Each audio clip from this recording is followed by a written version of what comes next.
శ్రీహరి లీలల గురించి చెప్పమని పరీక్షిత్తు శుకమహర్షిని అడుగగా, శుకమహర్షి పరమేశ్వరుని భజిస్తున్న సందర్భములోని ఈ పద్యము 2వ స్కందము నుండి గ్రహింపబడినది. ఏ పరమేశు పాదయుగమెప్పుడు కోరి భజించి నెర్పరుల్, లోపలి బుద్ధితో ఉభయ లోకములందుల జిడ్డుభాసి, ఏ తాపములేక బ్రహ్మగతిన్ తారుగతశ్రములై చరింతురే నా పరమేశు మృక్యదాఘౌగ నివర్తను భద్రకీర్తనున్. భావం: పరమేశ్వరుని పాదాలను ఎల్లవేళలా కోరి సేవించి జ్ఞానులు అంతర్ముఖమైన బుద్ధితో ఇహవర లోకాలతోడి తగులం వదులుకొని ఏ బాధ శ్రమ లేక పరబ్రహ్మను చేరే మార్గంలో ఏ కష్టము లేనివారై సంచరిస్తారు. పాప నిచయ నివర్తనుడు మంగళమయ కీర్తనుడు అయినట్టి ఆ పరమేశ్వరుణ్ణి భజిస్తున్నాను.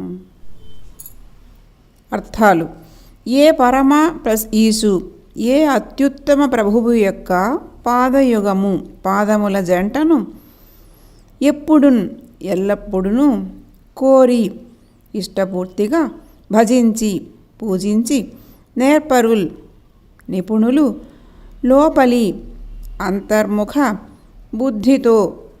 బుద్ధితో ఉభయలోకములు ఇహపర 2 లోకములు అందులన్ అందలి జిడ్డున్ జాడ్యములను పాసి తొలగి, ఏ తాపము ఏ విధమైన బాధలు కష్టములు లేకుండగా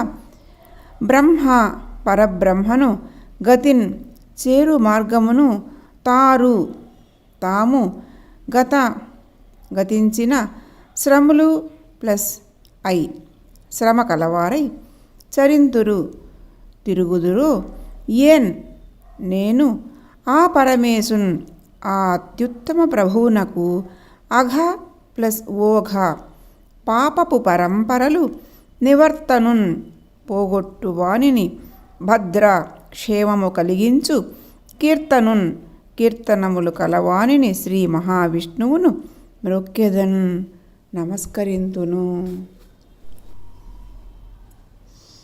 ఏ పరమేశు పాదయుగమెప్పుడు కోరి భజించి నెర్పరుల్, లోపలి బుద్ధితో ఉభయ లోకములందుల జిడ్డుభాసి, ఏ తాపములేక బ్రహ్మగతిన్ తారుగతశ్రములై చరింతురే నా పరమేశు మృక్యదాఘౌగ నివర్తను భద్రకీర్తనున్.